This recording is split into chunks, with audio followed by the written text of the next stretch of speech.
Welcome to the Venice Job, a crime thriller. Written by Brian M. Brumbaugh. Read by Gwyneth Paltrow. Chapter 1. The Setup. Venice, Italy, 2:47 a.m. A city built on secrets, and tonight it was whispering again. The moon hung low over the Grand Canal, its reflection smeared in ripples of oil-slick water. Gondolas bobbed gently, tethered like ghosts to the past. The crowds had gone home, the tour boats docked. But above it all, on the tiled rooftop of an aging Venetian palazzo, Mike Herbert waited, black coat flapping in the breeze, eyes sharp beneath the brim of his cap. He didn't check his watch. The others would come. He'd called in every favor, every debt, every promise left to burn. The city owed him nothing. But the gold? That was different. Case and Steele arrived first, because of course he did. The guy moved like a gorilla that had read Sun Tzu. He climbed up the drainpipe with quiet power and nodded once. "You sure this is the score?" Mike didn't answer, just handed him a small weathered tin. Inside, a single gold bar, stamped with the unmistakable profile of a Great Pyrenees dog, regal and proud. Kaysen whistled low. "That's a lot of walk-in money." "1 bar," Mike said. "Out of 10,000. Nazi cargo, never registered. Hidden here in 44 after a botched sea transfer. That palazzo across the canal?" He pointed. "It sits on top of the vault, and the locals don't know. They know the legends. They just don't know the gold's real." Next came Joe Burrow and Andy Dalton, side by side like nerdy chaos twins. Burrow carried a laptop and a folded drone under one arm. Dalton held a coffee in one hand and a detonator in the other. "You know this building is protected by seismic sensors, right?" Burrow said. "Don't worry," Dalton grinned. "I brought Betty's quieter cousin." "You name your bombs again?" Mike asked. Dalton sipped his coffee. "They got feelings, too." T. Higgins rolled up on a vintage Vespa, parked it directly on the rooftop, and tossed Mike a flash drive. "Blueprints. Tunnel under the palazzo's flooded storage matches dimensions for a post-war military drop zone." "You were right. There's something down there." "And?" T. grinned. "The gondolas ain't fast enough for the escape you're thinking of. I'll need to build our ride." Mike nodded. "Do it." Finally, she arrived. Stephanie Gold stepped out of the shadows like she'd invented them. Black leather gloves, sunglasses at night, and a gaze sharp enough to cut glass. "You said rare lock," she murmured, tossing a blueprint scroll on the ground. "That vault's not rare. It's extinct. You can't crack it?" Mike asked. She gave a tiny smirk. "I didn't say that." Mike turned to face the crew, all of them now gathered under the Venetian moonlight.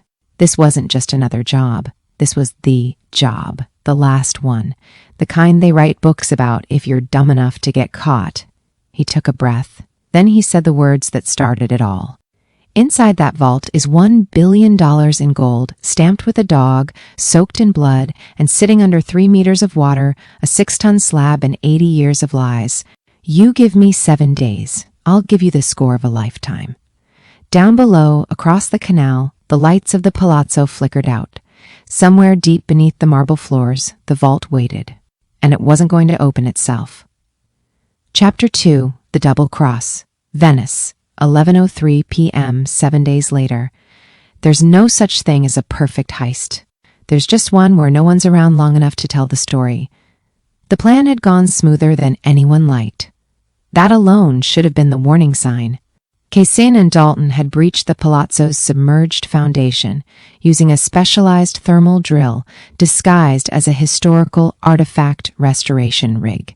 Joe Burrow had looped the surveillance feeds and overridden the alarm triggers with the smug confidence of someone who once hacked the Vatican's Christmas lights for fun.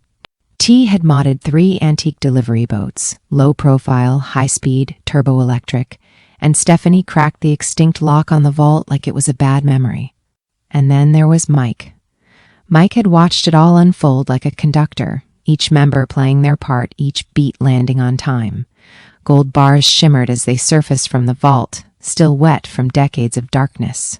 128 of them, each one engraved with that haunting Great Pyrenees profile. He should have seen it coming. The first explosion wasn't from Dalton. It was a charge set beneath Boat 2, T's pride and joy. It lit up the night with a flash and a fountain of flaming wood. Stephanie ducked instinctively, the blast flaring off her mirrored goggles. "The hell was that?" she shouted. Then came the second betrayal. Joe Herbert, Mike's own brother, stepping from the shadows with a sawed-off shotgun and a smirk too big for his face. "Sorry, brother," Joe said, "but I always hated being second best." Mike froze. That voice, too familiar. Too damn close. "You set us up?" Joe shrugged. "It was either this, or wait for you to cut me out like you always do. But I found new friends, ones with bigger boats." Behind him, a sleek black speedboat nosed through the canal like a shark. Masked mercs stood on deck, rifles drawn, expressions unreadable. Mike stared at Joe, heart stone-heavy. "You're not built for this." Joe smiled wider. "That's where you're wrong. I'm built for more." Kaysen moved first, always did. He tackled one of the gunmen, knocking the rifle into the canal. Two others opened fire, sending Dalton diving behind a stone bench, yelling, "I swear I didn't blow that one up." T tried to start boat one, but the console was dead. Remote jammed. Burrow was already running, laptop clutched like a baby. Mike didn't move. Not until Joe raised the shotgun towards Stephanie. That's when Mike dove, tackled his brother to the ground.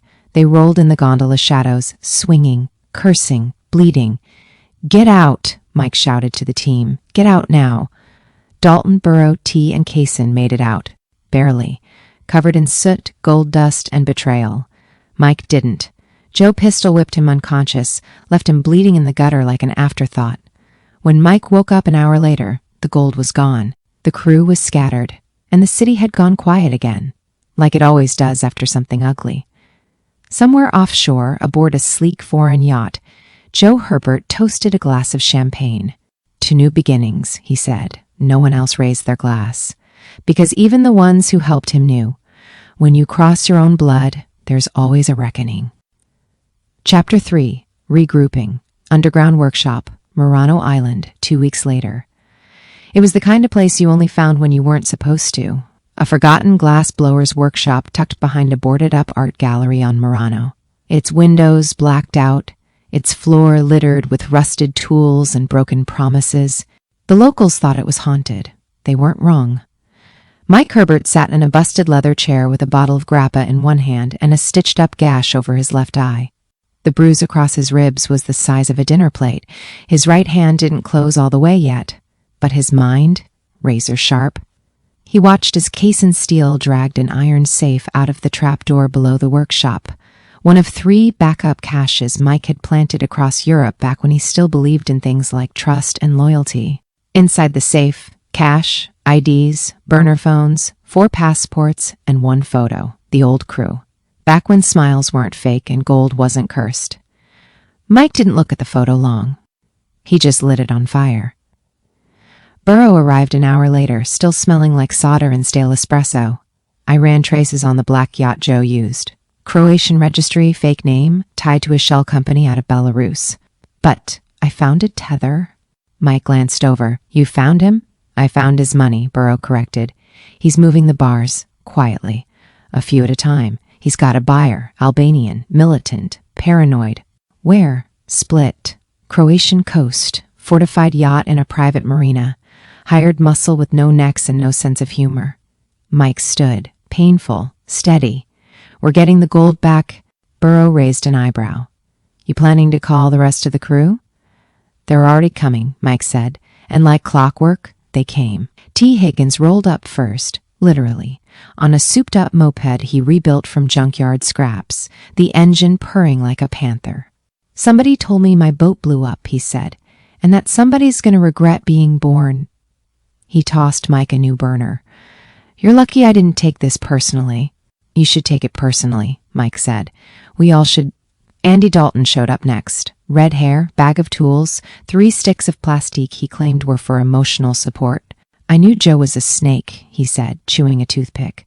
"Nobody trusts a guy with symmetrical eyebrows." Stephanie Gold was last. She walked in wearing sunglasses, sipping wine like nothing happened, blood still dried in her hair from the blast. "I was almost impressed," she said. "He played it well. But he forgot one thing." "What's that?" Mike asked. Stephanie took off her sunglasses, revealing the cold fury in her eyes. "You don't leave a gold alive." The table was dusty, the air stale, and every face worn and bitter. But the crew, what was left of it, was here. Mike spread out a hand-drawn map of Split, the marina, the yacht. Joe's selling the bars off in pieces. We intercept one, we start a chain reaction. We pull the rest out from under him before he even knows it's happening. T grinned. We going loud or quiet? Mike looked up. Both. They raised their glasses, some full, some cracked, some still trembling from betrayal. No more speeches. No more second chances. Just 7 broken souls and $1 billion to reclaim. Chapter 4, Intel. Split, Croatia, Private Marina District, 3:12 a.m. Split wasn't Venice. It didn't whisper. It watched. Cold marble walls loomed over narrow alleys. The marina glistened with a quiet malice, all steel and spotlights and cameras masked as birdhouses. Rich men's toys lined the docks, sleek yachts, tricked-out cruisers, fast boats that looked like they came with their own kill counts.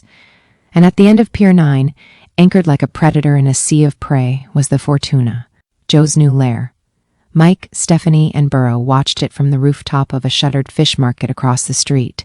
Night vision scopes, earpieces, silence. The Fortuna, Burrow muttered. 55 meters, 6 private suites, EMP-resistant hull, drone defense system on standby, paid for in crypto and blood. Joe's hiding behind a war machine, Stephanie said. Mike didn't blink. That means he's scared. Down on the pier, Cason Steele was already inside the gates, posing as muscle for hire. He'd shaved his beard, bleached his hair, and was wearing enough tactical gear to make a NATO commander jealous. He played dumb, kept his mouth shut, and blended in. The guards barely noticed him. Except for one, Racco, the buyer's lieutenant. Square-jawed, ex-Balkan paramilitary. Eyes like a hawk, nose like a bloodhound. Burrow's voice crackled in Cason's ear. Racco's a real bastard. Last year he shot a guy for sneezing near the gold. Cason didn't flinch. He just kept pushing crates and nodding when spoken to. That's the thing about being the muscle. People forget you've got ears. Inside the Fortuna, Joe Herbert was sweating. Not that he'd admit it, he wore silk now. Drank scotch older than his brother. Walked like he owned the Adriatic. But the buyer's timeline was tightening, and the crew he betrayed hadn't been seen or heard from since Venice, which meant they were alive. He stared out the panoramic window of the Fortuna's top deck, gold bar in hand, Great Pyrenees looking back at him like it knew something. "You'll be mine," he whispered, but even he didn't believe it. Later that night, the crew gathered in a half-sunken ruin outside town, a busted wine cellar half filled with seawater and mold, now moonlighting as their ops base. Cason unrolled a crude layout of the Fortuna and laid it on a table made of broken doors. Security detail rotates every 6 hours. Exterior drones sweep every 5. Yachts anchored but guarded 24/7. Main gold storage is in the belly. Reinforced cargo bay. Hydraulically sealed. Stephanie pointed. "What's that?" "Internal panic hatch. In case Joe gets spooked and tries to flood the vault." Dalton grinned. "That's adorable. We'll keep him dry, for now." Burrow connected his tablet. A 3D schematic flickered to life above the table. Blue lines, glowing red alerts. I got eyes inside. Hidden cameras from the maintenance crew. They're prepping another transfer in 4 days. Small batch, 20 bars. Mike leaned in. "We intercept the buyer. Swap the bars before they leave port," T, cracking his knuckles. "And what happens when Joe realizes the bars are fake?" Mike's eyes narrowed. "We won't be here when he does." But across the bay, someone else was already watching. Racco, alone in a van, replayed footage of the maintenance team from earlier that day. His finger paused on a single frame. "Cason." He said softly in Croatian. "You're not who you say you are." Chapter 5, Gear Up. Somewhere in the Croatian highlands, abandoned winery, refit as ops base. The sun rose red over cracked terracotta tiles and rusted vineyard gates, spilling light across the busted van that served as a mobile command center. Pigeons roosted in shattered rafters. Dust motes danced in the beams. Somewhere deep in the cellar, an old still-leaked grappa through copper pipes no one remembered installing. And down in the dark, Andy Dalton was humming. The same song on repeat, boom boom pow baby, boom boom pow. The crew had gone feral. Burrow hadn't slept in 36 hours. His laptop now had an external cooling fan made from a stolen ceiling fan and 3 popsicle sticks. He'd cracked the Fortuna's drone management software and was halfway into the buyer's shipping manifests. T. Higgins was test-driving speedboats under fake IDs, disguised as a competitive fishing team called Holy Carp. His new boat, a long, narrow stiletto of fiberglass, could hit 70 knots and turn tighter than a Vespa in Vatican City. Stephanie Gold spent her days locked in a cold storage locker, practicing vault cracks with prototype safes Dalton built out of old filing cabinets and surgical tubing. And Kaysen was training, quietly, alone, weighted push-ups in the shallows, knife drills at dawn. He hadn't said more than 10 words since they got back together. Mike didn't ask why. He already knew. "Show me what you've got," Mike said. Dalton grinned and pulled the tarp off his work table. Dalton's Boom Boutique. In mini EMP pulse charges. Short out every drone within 30 meters. Friendly fire included. Wear rubber boots. Hydraulic micro drills. Can bore through hull plating like it's butter on toast. If toast were made of steel? Not smoke spiders. T's idea. Little drones that crawl, smoke, and spark. Chaos in 6 legs. The Kraken, a custom explosive with 3 detonation stages, designed to simulate an internal system failure. It's going in the engine room, or the jacuzzi. Dalton held up a tiny detonator shaped like a gold bar. "This one's for Joe. Fitting, don't you think?" Mike just stared at it. "Not yet," he said. Meanwhile, Burrow finally cracked a new line of intel. The buyer's yacht, the Levante, would arrive for the pickup 2 nights from now. Stephanie was ready. "I'll need 90 seconds alone with the vault to swap the bars. Burrow, you'll have 45 tops. The system logs access in real time. T, I'll give you 60. But the boat's gotta move the second you touch that crate. Dalton, boom boom pow, baby." Mike stepped back, looked at his crew. Scarred, bitter, tired, but hungry. "We hit the buyer. We take his payment gold. We leave Joe looking like he sold him blanks. We do it clean, we do it quiet." T raised an eyebrow. "And after?" Mike's eyes narrowed. "After, we go loud." Outside, the sun hit the hills in stripes of orange and fire. In the workshop below, the Kraken ticked softly, waiting. Chapter 6. Vehicles. Split docks, midnight tides, and mechanical lies. You can't steal $1 billion in gold and not plan the getaway first. You'd think it's all about the heist. The vault, the tech, the bang. Wrong. It's the wheels, or in this case, the boats. T. Higgins stood at the edge of the dock staring at his masterpiece.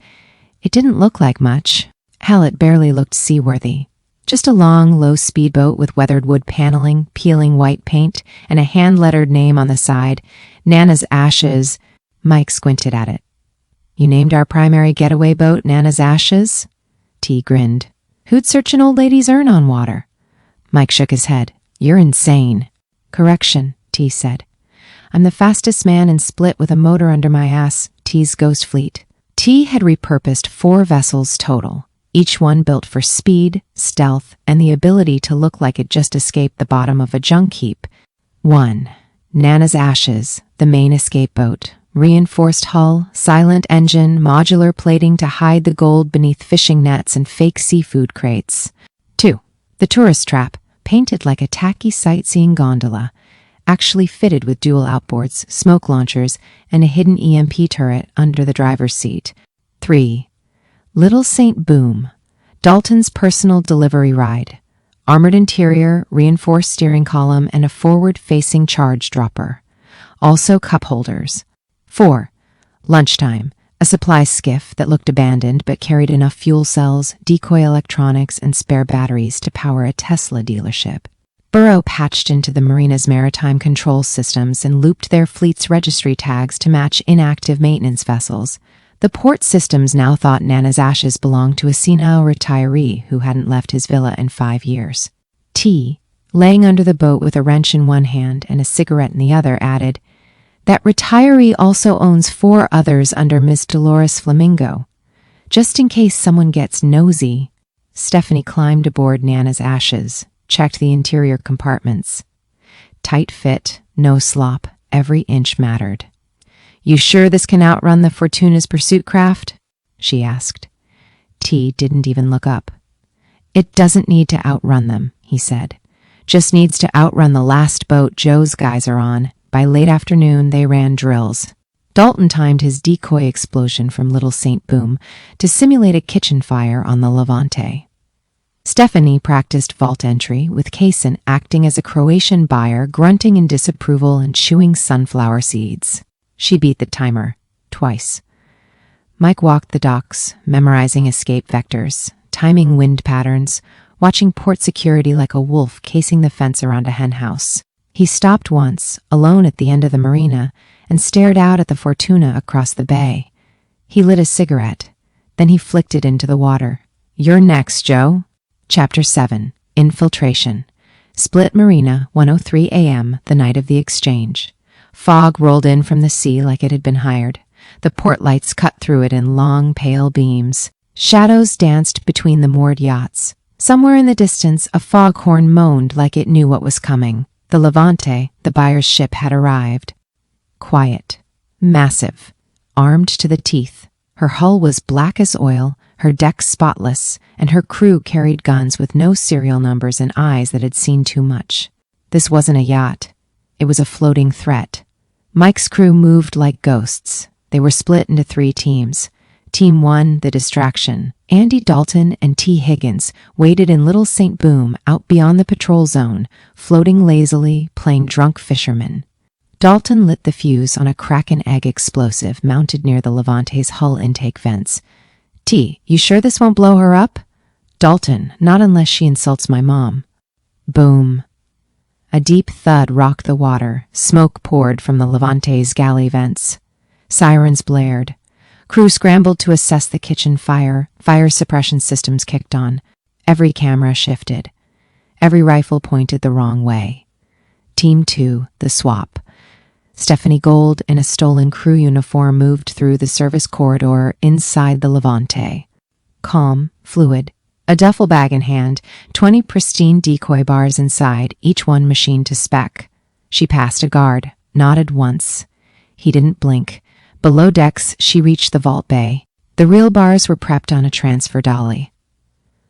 Stephanie opened the duffel, moved fast, 1 for 1, reel out, fake in, weight matched, shape matched, Pyrenees stamp included. She finished in 42 seconds. The vault sealed behind her with a hiss. She walked out as alarms screamed behind her, tossed a wet rag on the kitchen floor, and said in perfect Croatian, "You idiots left the stove on again." Team 3, the exit. Mike, Kaysen, and Burrow waited on Nana's ashes 2 piers over, blending into the drunken canal traffic. Stephanie slid aboard moments later, out of breath but unshaken. All 20 fakes in, she said. Nobody blinked. Kaysen grunted. What about real ones? She pulled the second duffel forward. Sleeping like babies in here. Burrow didn't even look up from his screen. Buyers on board now. Exchanges done. They didn't even check the weight. Joe's officially sold counterfeit. T's voice crackled in over comms. I love it when a yacht gets screwed. On board the Fortuna, Joe Herbert shook the buyer's hand. Pleasure doing business, he said, beaming. Reiko, stoic and paranoid, glanced at the bars, narrowed his eyes, but said nothing. Joe lit a cigar and laughed. He'd done it. Screwed his brother. Made his billions. Walked away clean. Back on Nana's ashes, Mike watched the Levante sail off, loaded with fakes. The real gold sat beneath his boots, and for the first time in weeks, he smiled. Now, he said, we let the bastard find out. Chapter 8, Twist. Open Adriatic waters, aboard the Levante, 4:22 a.m. Reiko knew. He always knew. The moment the vault was resealed, his gut twisted. The bars looked right, felt right. But something about the weight, the chill of the metal, it itched at him. By the time the Levante cleared Split's harbor, he was already in the hold with a diamond-tipped probe and an old-school density scanner. 2 minutes later, he sliced one open. Inside, tungsten core, worthless, heavy enough to fake it, just shiny enough to sell the lie. He didn't scream, didn't curse. He just stood in silence, then calmly picked up a radio. The Herbert has betrayed us. Burn him. Split, 6:17 a.m. Joe Herbert was waking up next to a model whose name he hadn't bothered to learn when the first rocket hit the dock. The explosion rocked the Fortuna, tearing through the forward stabilizer and pitching the yacht sideways. Panic, sirens, shouting, blood. Joe stumbled into his silk robe, staring out the window, frozen. Smoke, chaos. Two of Reiko's boats circling like sharks. His calm crackled with the calm, lethal voice of his buyer. "You have 1 hour to return my gold, or I'll make a necklace from your spine." Joe turned white. He grabbed the duffel with the remaining reel bars and bolted. Split ruins, crew safe house, 7:03 a.m. Mike sipped coffee like a man watching the world burn exactly how he planned it. Burrow patched into Reiko's encrypted comms. Stephanie watched Joe's escape on hacked marina cams. Kaysen sharpened a combat knife on a whetstone without looking up once. Dalton was pouring whiskey on pancakes. T pointed to the screen. "Joe's running. Private Healy, looks like. He's got maybe 20 bars left." Mike stood. "Time to go get our change." On the run, Joe's perspective. Joe Herbert had lost everything before, but this time, he knew who was behind it. Mike. Of course it was Mike. Couldn't just die in Venice like a good little victim. No. He had to survive, rebuild, come for the crown. And worse, he'd turned the crew against him. Joe climbed into a sleek Eurocopter on the edge of an olive grove, the duffel clutched tight, sweat pouring down his face. He barked at the pilot, south. No questions. But it was already too late. As the chopper lifted, Burrow pinged the flight path, T tracked it through wind currents, and Dalton casually flipped open a trigger switch marked Plan B. Mike nodded. "Bring him home." Dalton pressed the button. The engine coughed midair. Burrow's virus hit like a blackout bomb. The rotor stuttered, then died. The Eurocopter spiraled. It didn't crash. Dalton wasn't that reckless. It dropped into the shallows just off the Croatian coast, belly first, hard enough to break bones and pride. Joe crawled out, soaked, coughing, bleeding, and waiting for him on the beach was Mike. "You look like hell," Mike said. Joe just laughed. "Took you long enough." Mike stepped forward, slow, cold, final. "You sold us out, burned the crew, tried to disappear with $1 billion. Joe shrugged. "So take it back. But you know as well as I do, you'll never get all of it." Mike tilted his head. "I don't need all of it." He held up a small remote. One button. Joe's eyes widened. "What's that?" "Insurance," Mike said. "The rest of your stash is wired. You give me what you've got, and I don't vaporize your escape cache in Montenegro." Joe hesitated, then dropped the bag. The crew emerged from the dunes, silent and grim. Burrow picked up the duffel. Stephanie flipped it open. Real bars. Verified. Dalton raised a detonator. "So, do I push it?" Mike stared at Joe, then slowly turned away. "Not yet." Chapter 9, The Plan. Montenegro, cracked coastal fortress, 36 hours later. They were holed up in the remains of a 15th century coastal outpost, a place pirates once used to hide rum and regrets. Now it was a staging ground for a war. The gold, what was left of it, sat stacked in weatherproof crates under camo tarps. 27 bars, nearly $200 million, enough to disappear. But Mike wasn't done disappearing. He was ready to finish it. Burrow had rigged the fortress with motion sensors, AI-triggered turrets, and signal scramblers. "Not Fort Knox," he said, tapping a console, "but enough to ruin someone's day." T had pulled the engines from 2 of their boats and rebuilt a getaway vessel inside the fortress courtyard, using parts from 4 scooters, 1 jet ski, and Dalton's blood pressure machine. "She's ugly," T said. "But she'll fly." Stephanie ran drills, loading, stashing, hiding the gold inside false bottom cargo crates packed with fresh-caught sea bass and spoiled red wine. "Nothing masks a scent like rotting Cabernet," she muttered. Dalton was smiling too much. That always meant something was about to explode. He held up a satchel. "Here's what we're leaving behind." Mike raised an eyebrow. "We're blowing the fortress?" Dalton grinned. "We're blowing them sky high when they breach it." Kaysen, ever silent, had laid booby traps like an artist sculpting in C4. The kind of setups that wouldn't just kill you, they'd mock your decisions on the way out. And Joe? Joe sat in a locked room, handcuffed to a chair, guarded by motion sensors, and Kaysen's left hand twitching near a blade. He wasn't talking much. But he was watching, always watching, the strategy. Mike laid it out on a table with cigarette burns and sea salt crusted in the corners. 1. Let Rocco find them. 2. Let him bring the firepower. 3. Lure them into the kill zone. 4. Burn the fake gold, detonate the outpost, vanish with the real bars and fish crates headed to Greece. Simple, Dalton said, flipping the detonator like a coin. Elegant, deadly, Stephanie added. Mike nodded. And final, the message.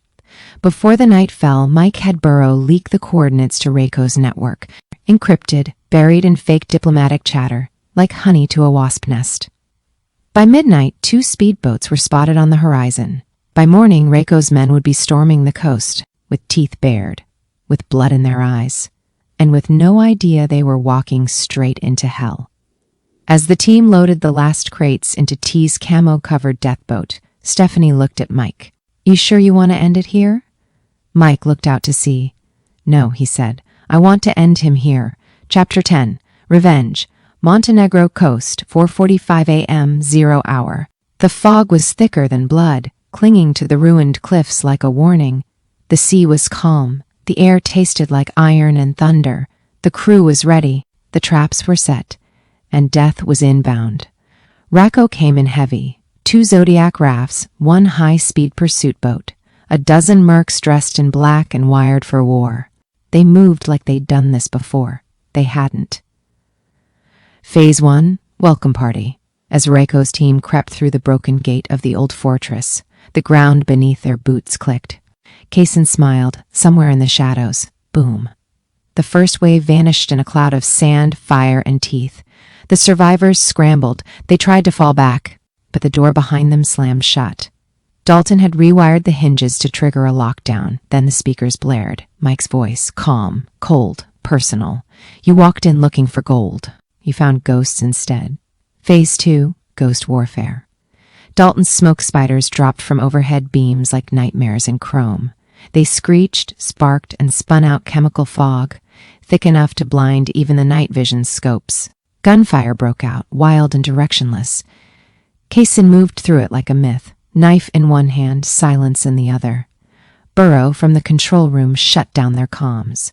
T revved the escape boat's engine once, just loud enough to make them wonder what they were missing. Phase 3, Joe's reckoning. Mike stood in the command chamber, face to face with his brother. Joe Herbert, handcuffed, bruised, still arrogant even with blood on his teeth. I saved your life, Joe said. In Venice. I could have killed you. You did, Mike replied. You just took your time about it. Joe shook his head. You're walking away from $1 billion. For what? Revenge? Mike leaned in close. No, for balance. Then he handed Stephanie the key. She unlocked the cuffs. Joe stood. Then she handed him the duffel. 27 gold bars. Joe looked down, confused. Wait, you're giving them... Mike hit the detonator. Phase 4, fire and exit. The duffel lit from the inside. A timed incendiary rig, nestled between bars like an angry heart. Mike, Stephanie, and Kaysen turned and ran as the entire chamber went up in a fireball. The explosion blew out the wall, vaporized half the main tower, and sent flaming stone into the sea. T had the boat gunned up and ready. Dalton jumped on with a howl of glee. Burrow hauled Stephanie in as the old fortress collapsed behind them in a glorious cinematic funeral pyre for betrayal. They didn't look back. Not when the smoke hit the clouds. Not when Rocco's men scattered into the hills. Not when the last piece of the Fortuna's treachery burned to ash. Epilogue. 2 weeks later, Greece, sunlight, sea breeze, wine that cost too much and tasted like justice. The gold, now laundered and scattered, lived in bank vaults across the globe. The crew? Scattered too. Dalton took up glass blowing. T was racing illegally in Monaco under the alias Fish Daddy. Burrow bought a cabin in Norway. No internet, no neighbors. Stephanie disappeared. Again. Kaysen stayed silent. And Mike? He got a letter, no return address. Just a note, handwritten in Joe's scrawl. Still breathing, brother. See you next time. J. Mike folded it, slid it into a fire pit, and let the wind carry the ashes out to sea.